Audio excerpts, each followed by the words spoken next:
Alright, Panther fans, this is video number 4 for the day. Earlier on, the whole Marc-Andre Fleury thing happened, so I had to address that. Had the video in the interview with Randy Moeller. That's uploaded. Day 1 of Dolphins camp, so I just did that video. And there's still plenty of stuff to talk about with the Panthers because free agency starts tomorrow. Now, let's talk about a couple things that I've missed since the last Panther video, which was yesterday. Stralman, kaputs. Now, I want to say right off the bat, good guy, was not even really a bad player for us. He just wasn't what he once was. And with the cap hit, it just didn't make sense to keep a guy at 6 or 7D that was making that kind of money. The going expectation, and let me just get into this thing with Bill Zito. The going expectation was that we were going to have to give up somebody, right? We all pretty much thought, not all, but a lot of us thought for Toronto, maybe a Tippett, some kind of roster player was going to have to go to get somebody to take Stralman's contract. Apparently, Bill Zito knows where the bodies are buried. Because we give up, I don't even want to try to say his name, Colby Cheese. We're going to call him Colby Cheese. A guy we took in the second round who didn't really do much, he wasn't projected to be much more than, maybe a middle pair D. And a second pick. So we gave up 2 2s again, like we did with Bennett, to send Stralman to Arizona, and they're happy. They're like, hey, good, we got a veteran defenseman for 1 year. Hey, one man's trash is another man's treasure. So however it works out, I hope he does well. Wasn't a bad player for us. He did come into the playoffs last year and looked competent compared to what we had going on by then against Tampa Bay. So wish him well. Hope he does good. And now we've got this extra space. So what are we going to do with the extra space? Well, we already did Bennett. Any minute now, the deal's going to come out for Reinhart. Now, I'm a little bit wary of saying what I think because so far, Bennett got about $1 million more than I thought he was going to get. Duclair got less than Bennett, so that was a little bit interesting there. I think Duclair's deal is more in line with what I thought Bennett was going to get. Not that I think we really overpaid, but we got him for 4 years. So if the 4th year took a little bit more money at that price, I'm okay with it. Let's see what we can get Reinhart to agree to, because I think he was making 5.2. If we could somehow get him to only do 5.5, then maybe that's, it evens out the little bit that we might have overpaid with Bennett. Anything more than 6, I think, for Reinhart, it's going to be a little bit touchy. So maybe 5 times 6, 4 times 6, you know what I mean? We're not doing huge long deals, but I'm expecting something about 6. So that's basically Stralman's money, right?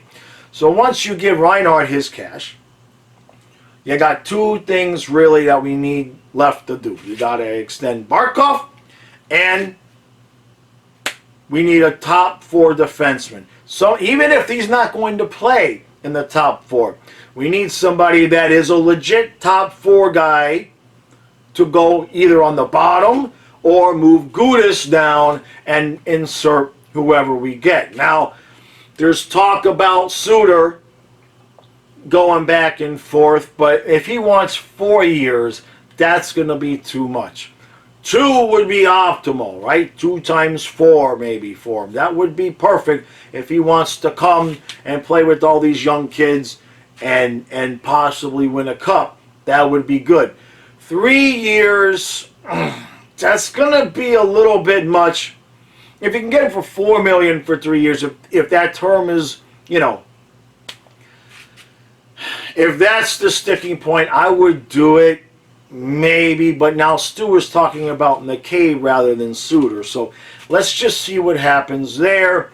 But that's really the only move we have. Now, the last thing I'm going to say Panthers related is it came out that Kessel's going to be available. And there was 2 teams, I forget the second team, but Florida was mentioned as one of the possible destinations for Phil Kessel. How? Why? And where? Where exactly? Did you see yesterday's video where we already have too many guys, where as the roster stands right now, Hornquist is on the 4th line. because you're not going to put Duclair or Tippett on the fourth line, and they're going to get that second and third spot, right? So as the roster stands right now, Hornqvist is on the fourth line. Why would we even blink at Phil Kessel? Where the hell are we going to put him? I mean, I guess if that's one of the things, you know, if that's where we finally move Vetrano to put Kessel in, I don't understand. It's like anybody that comes available, our name is mentioned. We're mentioned in so many of these guys' names.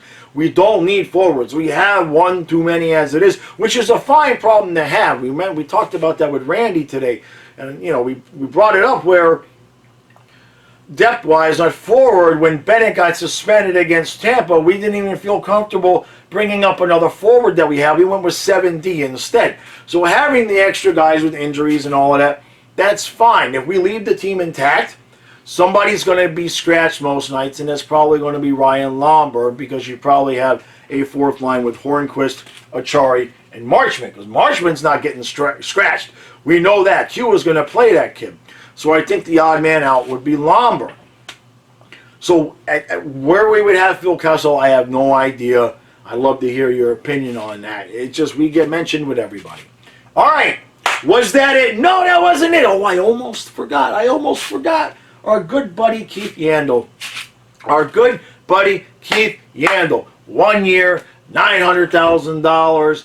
The Flyers. Now, I would like to point out that is the Keith Yandle cereal box right there. He actually signed with the team that is closest mileage-wise, or I should say closest in proximity to his cereal box. He actually signed where it would be the easy drive for me to bring this box up to Philadelphia if I could drive on highways. I'd still have to get a ride, but he's going to be there for 1 year. Now, I would love to find out if I could somehow get to the Flyers game and get him to sign that box. Maybe he knows who I am. Maybe he doesn't. You know, I mean, you never know with these guys. I know a couple of people have mentioned it, a couple of players watch, and I know I blocked me a few years ago. So I'm just curious, A, if he knows, B, if he would get a laugh out of it, or if he would throw a puck at my head. But whatever happens, if I do pull that off and go, Kyle will be there with the camera filming it. So that'll be good. He seems like, obviously, he's a guy with a funny, you know, sense of humor, so maybe he'd be okay with it. But if I could find a way to pull that off, I definitely would like to see if I could get Keith Yandle to sign that box. And if he does, if Yandle signs that box, then we're going to start talking about how I can get that box in Ekblad's hand and see if he'll sign it. And if that happens, we're going to get it in an encased glass and a case in a frame. I mean, that would just be, might be wishful thinking. It might be, but it might not be. You never know. All right, so congratulations to him. Okay, Philadelphia, you're putting together, I mean, you blew out Ghost, and okay, all right, Philly, whatever you guys say. I hope he does well. I hope he does so well that he gets to the 1,000 straight games, and everybody can have a big party. All right, I think that was it. I'm pretty sure, though, by the time this is uploaded, the Reinhart news will come out that he's signed, and I'm not making a 5th video for the day. It's just not going to happen.